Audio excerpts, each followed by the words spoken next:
Your project is implemented, the tickets are done. But how do you know everything actually works? Before you hand the project over to the customer, you need a systematic review. In this video, I will show you how to run test suites in Leadtime, document results, and create bug tickets directly when something fails. In practice, acceptance often looks like this.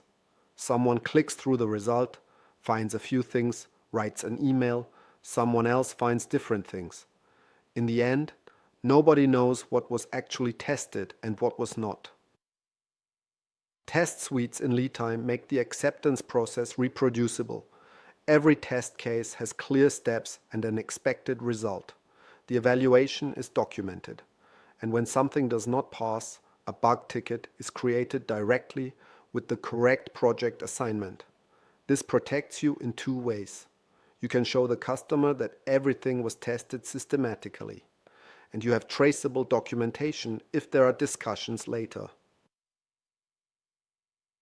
In video 29, you saw how test suites are created in the component library. They are part of the project tree, just like work packages and checklists. When you import a component into a customer project, the test suites come along. Test suites can also have conditions, just like work packages. If the customer does not need an online shop, the shop test cases do not appear at all. Only what is relevant gets tested. You find the tests in the project under Configuration, then Project Tree. There you see them as separate elements within the epics, usually at the end under Testing and Quality Assurance. I open a test case, for example, responsive design. It describes exactly what needs to be checked. Open the website on desktop, tablet and smartphone. Expected result. All layouts correct. No overlapping. All elements visible. I click Evaluate and rate the test. There are three options. Passed means everything is fine. Passed with limitations means it basically works, but with restrictions. Failed means the test did not pass. With every rating, I can leave a comment. For passed with limitations, for example, on iPhone 12, the footer menu is slightly shifted but still functional. For failed, I describe the problem, the key part. When a test fails, I can create a bug ticket directly from the test result, with the correct project assignment and the context of the test. The developer immediately knows what needs to be fixed. The test results flow directly into the implementation overview. You remember, the column Done versus Total shows progress.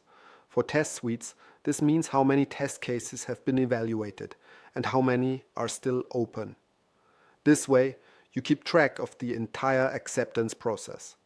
If out of 20 tests, 15 passed, 3 are still open, and 2 failed, you see that at a glance.